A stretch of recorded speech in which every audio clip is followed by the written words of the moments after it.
हमारे देश में लोकतंत्र को खत्म करने की पूरी कोशिश करी जा रही है। अब हम देख रहे हैं कि इलेक्शंस तो फ्री एंड फेयर होते ही नहीं है, क्योंकि जो रूलिंग पार्टी है उसके पास बेइंतहा पैसा है, सारी और पार्टियों से मिलाकर उससे भी दुगना पैसा है। ये इलेक्टोरल बॉन्ड्स के केस में भी देख लिया, सारे कॉर्पोरेट डोनेशंस बीजेपी को ही 75% से ज्यादा मिल रहे हैं। दूसरी बात, सारा प्रोपेगेंडा का इंस्ट्रूमेंट सरकार के हाथ में है, चाहे वो मीडिया हो, चाहे वो अब तो जो ऑल्टरनेट मीडिया है उसको भी सरकार के कब्जे में करने की पूरी कोशिश चल रही है। तो ये सब तो जो कहते हैं कि लेवल प्लेइंग फील्ड इन्होंने छोड़ी ही नहीं है चुनावों की, लेकिन जो सबसे बड़ा खतरा है, इसके बावजूद भी मेरा मानना है कि अगर आज ईमानदारी से बगैर ईवीएम के चुनाव हो जाए तो आज बीजेपी जीत नहीं सकती।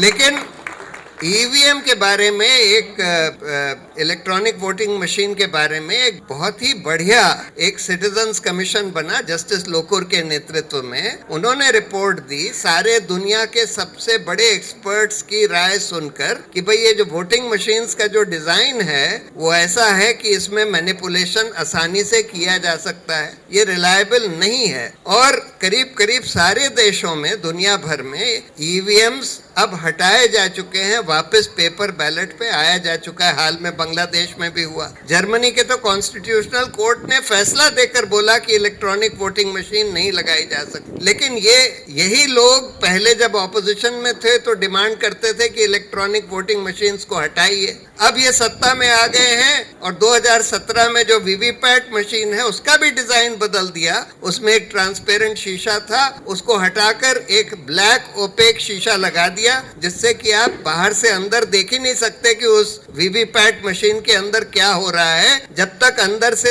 एक लाइट बल्ब ना जले जो सिर्फ 7 सेकंड के लिए जलता है और उसके बाद बंद हो जाता है। उसके बाद आपको पता नहीं कि उसमें क्या छपता है, क्या नहीं छपता। तो इसलिए ये बहुत अनरिलायबल है। हम लोगों को एक बड़ा आंदोलन, धीरे धीरे ये आंदोलन कुछ वकीलों ने और कुछ और लोगों ने छेड़ा हुआ है और बड़ी तेजी से बढ़ रहा है। इसमें सारे युवा लोगों को शिरकत करने की जरूरत है कि ईवीएम हटाओ, लोकतंत्र बचाओ। तंत्र को खत्म कर रही है। लोकतंत्र के सारे जो स्तंभ हैं, चाहे वो मीडिया हो, चाहे न्यायपालिका हो, चाहे वो इलेक्शन कमीशन हो, चाहे कंट्रोलर एंड ऑडिटर जनरल हो, चाहे इन्वेस्टिगेटिव एजेंसीज हो, सबको खत्म कर रही है और अपने अधीन ला रही है। और शिक्षा का भगवाकरण और जिसको कहते हैं कि सुपरस्टिशन फैलाने वाला, झूठ फैलाने वाला, प्रोपेगेंडा फैलाने वाला एक इंस्ट्रूमेंट बनाते जा रहे हैं। यानी कि शिक्षा में और कम से कम यूनिवर्सिटीज में कोई क्रिटिकल थिंकिंग ना हो पाए,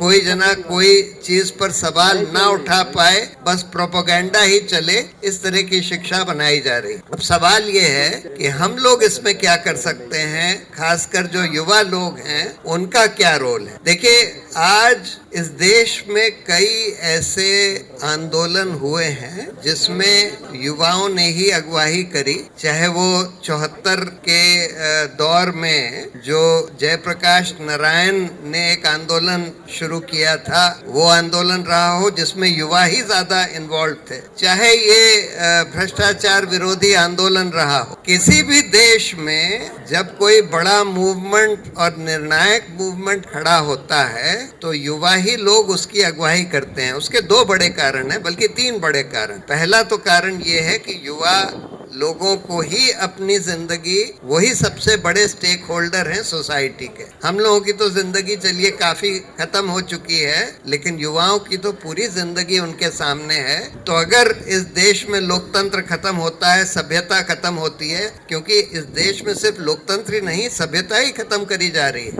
अगर खत्म होती है तो उसका सबसे बड़ा इफेक्ट जो है, जो खराब इफेक्ट है, वो युवाओं के ऊपर ही होगा।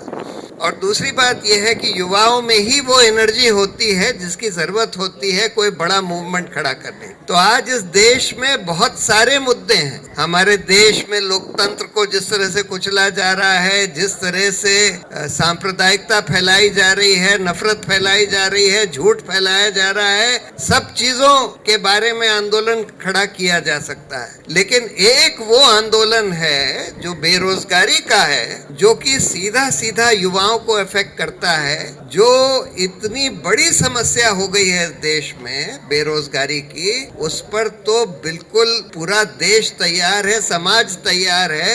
अगर युवा लोग इस मूवमेंट की अगुवाई करें तो मुझे पूरा यकीन है कि ये भ्रष्टाचार विरोधी आंदोलन से कहीं बड़ा आंदोलन इस देश में बन सकता है। और इसके 4 स्तंभ, मेरी राय में 4 स्तंभ होने चाहिए बेरोजगारी के आंदोलन के। पहला तो ये कि रोजगार के हक का कानून बने, जैसे हम लोगों ने बोला था कि लोकपाल का कानून बने, उसी तरह से हमको कहना चाहिए कि रोजगार का हक जो है इस देश में मौलिक अधिकार है और उसको कार्यान्वित करने के लिए कानून बनना चाहिए कि हर जना जो कि 21 साल से लेके 60 साल की उम्र का है, उसको कम से कम न्यूनतम दर पर रोजगार मिलना चाहिए, कम से कम न्यूनतम दर पर। और अगर उसको ना मिल सके तो सरकार का दायित्व है कि उसको बेरोजगारी भत्ता उसका कम से कम आधा दिलवाए। ये जो नरेगा का जो कानून है, जिसमें 100 दिन का रोजगार रूरल लोगों में फैमिली में एक जने को मिलता है, उसी का ये एक्सपेंडेड वर्जन है। यानी कि हर जने को जो 21 साल से 60 साल की उम्र का हो, उसको रोजगार कम से कम न्यूनतम वेजेस पर मिलना जरूरी है, और नहीं मिले तो उसका आधा बेरोजगारी भत्ता मिलना चाहिए। बड़ा सिंपल सा कानून है, उसका एक ड्राफ्ट मैंने बनाया भी था, वो आसानी से उसके लिए आंदोलन चलाया जा सकता है। दूसरी बात, कम से कम 1 करोड़ सरकारी पद रिक्त पड़े हैं, सारे संस्थाओं में मिलाकर 1 करोड़ से ज्यादा, उनको तुरंत भरना चाहिए, ईमानदारी से भरना चाहिए। आजकल तो हम रोज देखते हैं पेपर लीक, ये वो, हर तरह की बेईमानी हो रही है। जहां जहां भर्ती करी भी जा रही है, थोड़ी बहुत बेईमानी से हो रही है। उसका एक युवा हल्ला बोल ने उसका एक वो बनाया था ढांचा कि किस तरह से आप रिक्त पदों की भर्ती कर सकते हैं ईमानदारी से।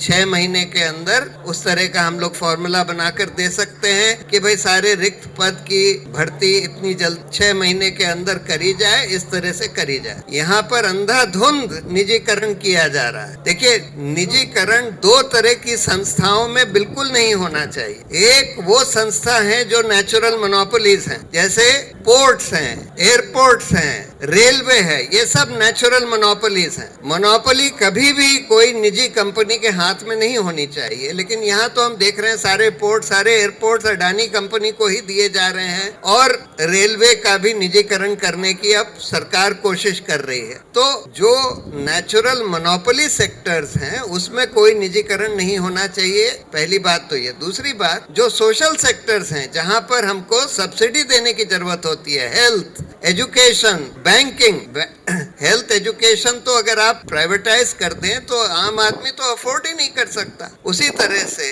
बैंक से लोन, अगर आप गरीब किसानों को लोन नहीं देंगे तो वो तो, अगर आपने बैंक सब प्राइवेटाइज कर दिए तो गरीब किसानों को तो लोन मिलेगा ही नहीं, छोटे छोटे रेडी पटरी वालों को लोन मिलेगा ही नहीं। तो इसलिए इन सेक्टर्स में जो पब्लिक सेक्टर है, मैं ये नहीं कहता कि इन सेक्टर में निजी कंपनियां नहीं हो सकती हैं, हेल्थ में भी हो सकती है, एजुकेशन में भी हो सकती है, बैंक्स भी हो सकते हैं, लेकिन जो उसका कमांडिंग हाइट जिसको कहते हैं वो सरकार के हाथ में होना चाहिए। तो तीसरी डिमांड हम लोग की ये हुई कि भाई अंधाधुंध निजीकरण जो किया जा रहा है वो बंद किया जाए। और चौथा ये कि आज बहुत बड़े संख्या में रेगुलर परमानेंट जॉब्स को कॉन्ट्रैक्ट पर दिया जा रहा है। टीचर्स के जॉब्स को, जो कि परमानेंट जॉब्स होते हैं, उनको कॉन्ट्रैक्ट पर दिया जा रहा है। इतने सारे प्राइवेट सेक्टर, पब्लिक सेक्टर दोनों में परमानेंट जॉब्स का कॉन्ट्रैक्चुअलाइजेशन किया जा रहा है और बहुत हो गया है। ये सब बंद होना चाहिए, रेगुलर जॉब्स होने चाहिए।